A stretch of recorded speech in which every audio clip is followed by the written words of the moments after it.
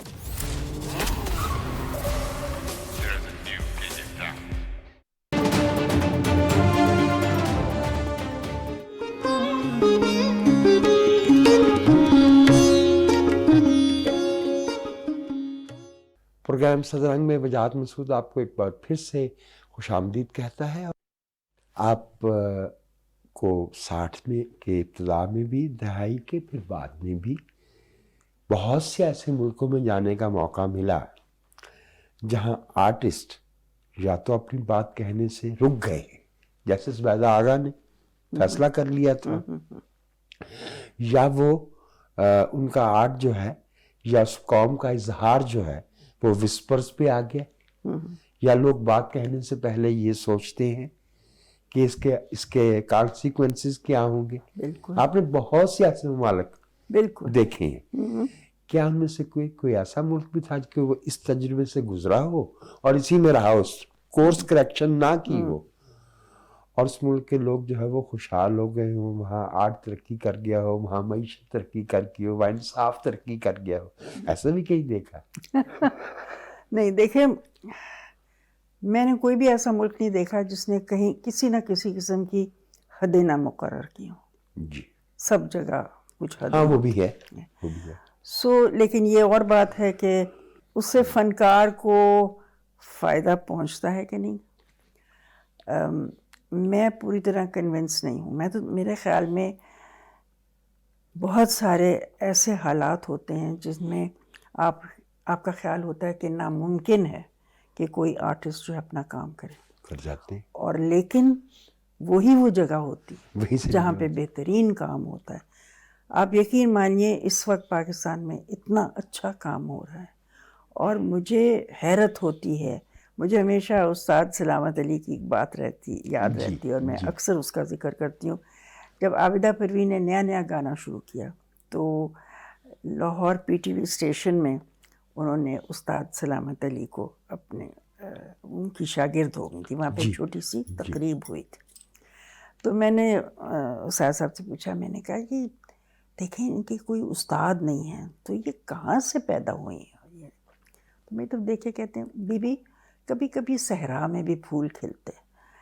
تو میں نے ہمیشہ وہ بات یاد رکھی کہ اور جب کبھی کبھی حیرت ہوتی ہے کہ یہاں پہ ان کٹھن حالات میں اتنا عمدہ کام میں نے دیکھا ہے، اور ایسے لوگوں سے جو کہ بڑے مشکل حالات میں پلے، جن کا کوئی والی وارث نہیں تھا، جہاں پہ ان کے دور دور کوئی ان کے سر پہ ہاتھ رکھنے والا نہیں تھا، ان کو پتہ ہی نہیں تھا کہ آرٹ ہوتا کیا ہے. اور وہ میں وثوق سے کہہ سکتی ہوں کہ دنیا کے بہترین فنکاروں میں. تو کیسے ہوتا ہے یہ معجزہ کیسے ہوتا ہے؟ وہ اس لیے کیونکہ آپ کا جو ہیومن ریسورس ہے، جو شخص یہاں پہ پیدا ہوتا ہے، مرد یا عورت، وہ ہے کچھ ان میں ایسی چیز کہ وہ حالات کا ایسا مقابلہ کرتے ہیں اور ایسے سچا کام بلوچستان کرتے کے دور دراز علاقوں میں ایسا مجسمہ بن رہا ہے، سندھ میں بن رہا ہے، وہ میں آپ کو مصوری بتاتی کر ہوں، رہے ایک ہیں. نوجوان میرے کمرے میں آیا جب میں BNU میں نیا شروع ہوئی تھی اور ڈین تھی. تو آیا شخص اور کہنے لگا جی میرے پاس، شرما کے کہنے لگا میں NCA میں جانا چاہتا تھا لیکن وہاں پہ داخلے کی فیس نہیں تھی میرے پاس. تو میں نے کہا کیا لے کے آئے؟ اس نے مجھے اپنی اسکیچ بک دکھائی. تو میں نے کہا ٹھیک ہے تم داخل ہو گئے ہو، تو میری طرف دیکھنے لگا. میں نے کہا تمہاری اسکالرشپ ہو جائے گی. تو اس کو ہم نے فل اسکالرشپ دی. ایک صاحب تھے مدنجیت سنگھ جو کہ راوین تھے، اور انہوں نے ایک سیٹ اپ کیا ایک ٹرسٹ جس میں انہوں نے کہا کہ جنوبی ایشیا کے بچے جو ہیں وہ اگر اکٹھے پڑھیں گے تو پھر شاید کبھی امن کی صورت پیدا ہوگی. تو انہوں نے مختلف ممالک میں اسکالرشپ سی ہمارے یہاں دی ہوں. درست. تو اس لڑکے کو پڑھا، بلوچستان سے اس کا تعلق ہے، اور پہلے سال تو تقریباً چھوڑ کے جانے لگا تھا. انگریزی اس کو آتی نہیں تھی اور مشکل تھا. لیکن جو سری لنکن ہماری ایک اسٹوڈنٹ تھی اس نے کہا مجھے بھی کوئی انگریزی نہیں آتی تھی لیکن میں بھی سال بھر کے بعد سیکھ گئی. تو وہ رک گیا اور اسے ڈسٹنکشن ملی 4 سال بعد. اور اس کی جو فیملی تھی بلوچستان میں، انہوں نے کہا اس وقت بھرتی ہو رہی ہے پولیس میں تو تم بھی بھرتی ہو جاؤ کیونکہ تمہارے پاس ڈگری ہے. تو لیکن شکر ہے اس نے اسے توجہ نہیں دی. اور پڑھا انہوں نے آرٹ ہے اور ان کو پولیس میں بھیج رہے ہیں which is an art of a different kind.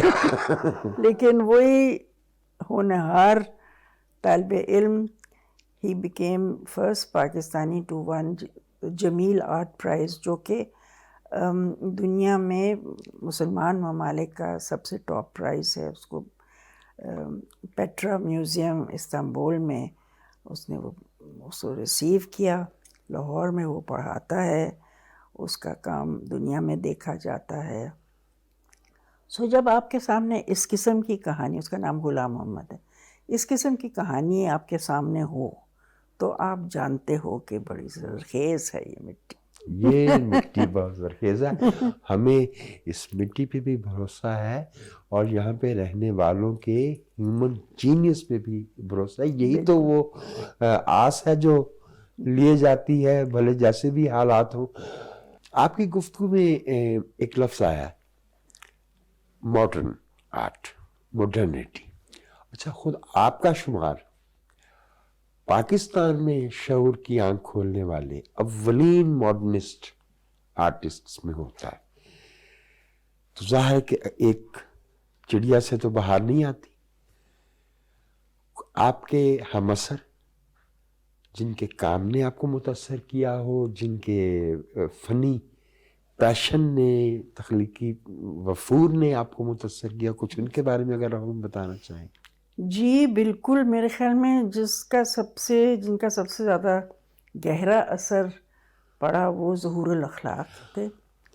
ان سے 2 سال سینئر تھے NCA میں، اور شروع ہی سے احساس ہے. یہ چند ایک لوگ تھے NCA میں جو ہم سے، مطلب نیر علی دادا تھے، وہ ان کے کلاس فیلو تھے کہ بھی ان کا آرکیٹیکچر میں، یا احمد خان تھے جو کہ ڈیزائن میں، جی زبیری تھے جو کہ ٹیکسٹائل میں تھے.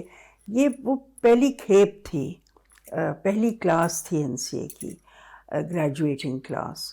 اور ہم جو بعد میں آئے ہم پہ ان کا بہت اثر تھا، کیونکہ ہم نے دیکھا کہ بھئی دنیا جس سے ہم واقف تھے وہ ویسی نہیں ہے، بلکہ اس کو ایک بہت نئی نظر سے دیکھا جا سکتا ہے. اور پھر ہم نے دیکھا کہ انہوں نے اپنے اپنے شعبوں میں جی کس طرح سے بالکل ایک نیا تاثر صرف وہ نہیں کیا، بلکہ ایک نئی قسم کی سوچ تھی جس میں یہ احساس تو تھا کہ ہماری تہذیب 5000 سال پرانی ہے، لیکن اس سے زیادہ یہ احساس تھا کہ ہم 20ویں صدی کے لوگ، اور ہم نے پیچھے نہیں دیکھنا، ہم آگے کی بات کریں گے.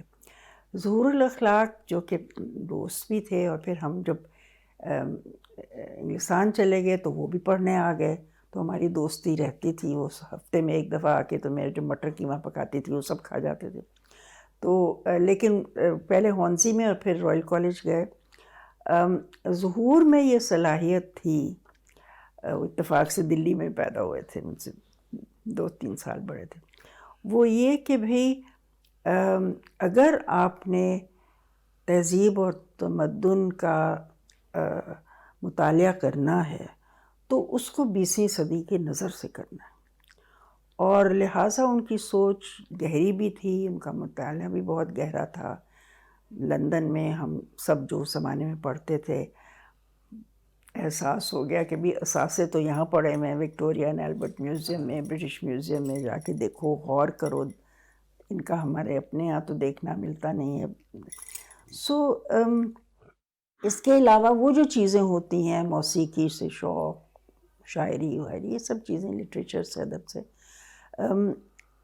اس کی وجہ سے میرے خیال میں ظہور کا جو کام ہے وہ اپنے وقت سے بہت آگے کا کام ہے، اور وہ ایک پل ہے ماڈرنزم میں اور کنٹمپریری میں. اپنی اس کی بڑی مزے کی خصوصیات تھی، ان کی شخصیت تھی جس کے ہم بہت مذاق اڑایا کرتے تھے کہ شاکر علی کی جو ان سے بہت قریب تھے، بلکہ شاکر علی نے ان کو بیٹا بنایا ہوا تھا، وہ اکثر اس قسم کی چیز کہتے بھی آدھا جملہ بولا ہے، باقی سوچا کہ آپ خود ہی مکمل کر لیں گے وغیرہ وغیرہ. تم کافی نقل اتارتے تھے شاکر صاحب کی بھی اور ظہور کی بھی. تو سب سے زیادہ میرے خیال میں ذہانت اور ان کی جو فنون لطیفہ کی سوجھ بوجھ اور کام، میرے خیال میں ان سے بہترین آرٹسٹ پاکستان نے پیدا نہیں کیا اپنے وقت کا، اور بلکہ آگے کے وقت کا. سو سب سے زیادہ مجھ پہ ہر طرح سے اگر کسی کی سوچ اور کسی کے کام کا اگر کوئی اثر ہے تو وہ ظہور الاخلاق ہے. اور مجھے بڑا میں عرض کروں کہ جب بھی خیال آتا ہے the way he had to leave this world تو ہمیں گھوسا لگتا ہے باقاعدہ. اور ان کے انٹلیکٹ کی اپارٹ فرام ہز کرافٹ بڑی اکنامک رینج تھی، اور نیٹ بھی وہ تھے، تفصیل پہ بھی وہ جاتے تھے، اور اس کے پیچھے خیال کا بھی وہ معاملہ تھا. ہم نے یہ دیکھا کہ ایک وقت تھا، ایک ہی میز ہے، اس کے گرد شاکر علی بھی تشریف فرما ہے، استاد امانت علی بھی بیٹھے ہیں، انتظار حسین بھی بیٹھے ہیں، ناصر کاظمی بھی بیٹھے ہیں، انور سجاد بھی کہیں سے چلے آ رہے ہیں ٹھمک ٹھمک چلتے ہوئے. یعنی اپنا اپنا فن ہے، لیکن بین الفنون جو انٹریکشن ہے، مجھے لگتا ہے کہ اس کے بغیر سوسائٹی میں آرٹ کی جو توانائی ہے وہ اپنا پوٹینشیل ریئلائز نہیں کر پاتی. یہی ہم 20s کے پیرس میں دیکھتے ہیں، یہ ہم لندن کے چائے خانوں میں دیکھتے ہیں یا دوسری جگہوں پہ. ہمارے یہاں وہ روایت جو تھی موجود رہی ہے، ختم کیسے ہو؟ بکھر گئی. اس کی بہت سی وجوہات ہیں. ایک تو یہ دیکھیں ان سب چیزوں کے لیے آپ کو ایک جگہ چاہیے. کسی زمانے میں الحمرا ایسی جگہ ہوتی تھی جہاں کہ شام کے وقت، کم سے کم یہ میں نے دیکھا ہے اپنی زندگی میں، کہ شام کے وقت 8 اسٹوڈنٹس بھی ہوتے تھے وہاں پہ، شاکر صاحب بھی بیٹھے ہوتے تھے، وہ معین نجوی بھی ٹہلتے ہوئے آ گئے، فلاں بھی ہو گیا، وہاں پہ انور سجاد بھی بیٹھے ہوئے تو، اور وہاں پہ رائٹرز بھی ہوتے تھے، اور کبھی کبھی کانسرٹ ہو رہا ہے تو سب۔ وہ ایک وقت تھا جب ایسا ممکن تھا۔ میرے خیال میں کوشش کی تھی 70s میں کہ دوبارہ سے وہ ماحول پیدا ہو جائے، کیونکہ 71 ایک بہت بڑا دھچکا تھا، اور اس دھچکے کی وجہ سے بہت ساری چیزیں بکھر گئیں۔ ایک اور چیز جو ہوئی میرے خیال میں 70 میں، پھر بھی 73 74 تک آپ نے محسوس کیا، اس میں ایک تو ٹی وی کے آنے سے وہ جگہ بدل گئی، اور ٹی وی نے وہ جگہ لے لی جہاں پہ بہت سارے مختلف قسم کے اور اعلیٰ دماغ ہاں بالکل، بڑے اور بہت عمدہ تھا، مجھے یاد ہے ضیاء محی الدین کا پروگرام ہے وغیرہ وغیرہ، بہت مزے کی چیزیں ہوتی تھیں۔ پھر وہ جب ڈھلنا شروع ہوا اور ضیاء کا زمانہ آیا تو جان بوجھ کے یہ جو بیٹھکیں تھیں ان کو ختم کیا جائے۔ اب بھی میں ذرا سوچتی ہوں کہ جو گول باغ جو جگہ ہے جس کو ناصر باغ کہتے ہیں، وہ ایک بہت بڑی جگہ ہوتی تھی جہاں پہ سیاسی جلسے بھی ہوتے تھے، وہاں کبھی مشاعرے بھی ہوتے تھے، کبھی ڈیمونسٹریشنز بھی ہوتی تھیں۔ اس کے بیچ میں میرے تو خیال میں جان بوجھ کے اس کو ٹکڑوں میں ڈیوائیڈ کر دیا، اب وہاں پہ کوئی بھی جلسہ نہیں ہو سکتا، اور جو کہ میرے لیے بہت عجیب و غریب چیز ہے۔ اسی طرح سے فلمیں ختم ہو گئیں، سینسر کر کے کہ بھی جب تک کہ ہیرو اور ہیروئن جو ہیں وہ اپنا نکاح نامہ سامنے نہیں رکھیں گے تو وہ ایک دوسرے کے قریب نہیں آ سکتے وغیرہ ڈوبتی ہوئی خاتون کو بھی دوپٹہ اس کا جو ہے وہ صحیح جگہ پہ ہونا چاہیے۔ سو دا تھنگ از کہ وہ ملنا جلنا جو تھا وہ ماحول ڈیلیبریٹلی ختم کیا گیا کہ بھی لوگ اکٹھے ہو ہی نہ سکیں۔ پھر یہ بھی ہے کہ میرے خیال میں کہ اس میں بہت حد تک ہمارے تعلیم میں جو تبدیلیاں آئیں، جو پرائیویٹ سکول شروع ہوئے ان میں پھر اردو کی جو اہمیت تھی وہ کم ہو گئی، ساتھ ہی ساتھ نصاب میں جو تبدیلیاں آئیں۔ میں کبھی کبھی اب میں ٹیکسٹ بک کھولتی ہوں پنجاب ٹیکسٹ بک بورڈ کی، اور میرا پوتا ہے، جب میں وہ اس کی اردو کی کتاب میں دیکھتی ہوں میں تو کہتی ہوں کسی ظالم نے یہ کتاب لکھی ہے جس کو بچے بہت ہی برے لگتے ہیں، اور جسے اردو زبان سے بھی بہت نفرت ہے۔ بالکل نہیں، اور ان کو پتہ ہی نہیں کہ بچے سیکھتے کس طرح سے ہیں۔ اسی طرح سے انگریزی کی کتاب ہے۔ سو نصاب نے بھی میرے خیال میں جو ایک معصومیت تھی ایک پوری جنریشن کی وہ ختم کر دی، اور اسی طرح سے جو کہ کتاب سے ایک محبت ہونی چاہیے وہ نہیں رہی، تو پھر کتاب لکھنے والے کے ساتھ محبت کیسے ہوگی؟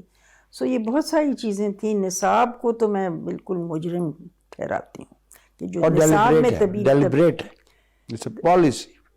نصاب میں جو تبدیلیاں آئی ہیں 80s میں، اس سے زیادہ بری چیز کوئی نہیں رہی۔ اس میں نفرتیں پھیلی ہیں، اس میں تنگ نظری پھیلی ہے، اور سب سے زیادہ ہے بچوں پہ ظلم کرنا جو ہے اس کا بنیادی جز بن گیا، کیونکہ بچے اس طرح سے نہیں سیکھتے جس طرح سے ٹیکسٹ بک بورڈ والے سوچتے ہیں کہ بچے سیکھتے ہیں، اس طرح سے نہیں سیکھتے بچے، تو اس طرح سے سیکھتے ہیں جیسے صوفی تبسم نے ان کو سکھایا تھا۔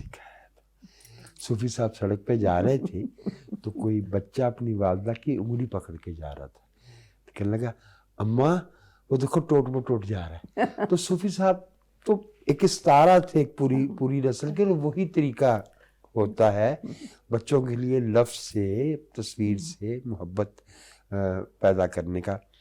سیما آپ کا بے حد شکریہ، آپ نے تحمل کے ساتھ ہمارے جو پیش پا افتادہ قسم کے سوالات کے جواب اتنی مہربانی سے ہمیں عطا کیے۔ مجھے امید ہے کہ آپ کی گفتگو سے پی ٹی وی نیوز کے دیکھنے والے جو ہے انہوں نے بہت استفادہ کیا ہوگا۔ For me it was an exercise in learning and education. ناظرین، یہ رہا ہمارا صد رنگ کا محترمہ سیما ہاشمی کے ساتھ گفتگو کا دوسرا حصہ۔ صد رنگ سے وجاہت مسعود کو اجازت دیجیے، اگلے ہفتے پھر ملیں گے۔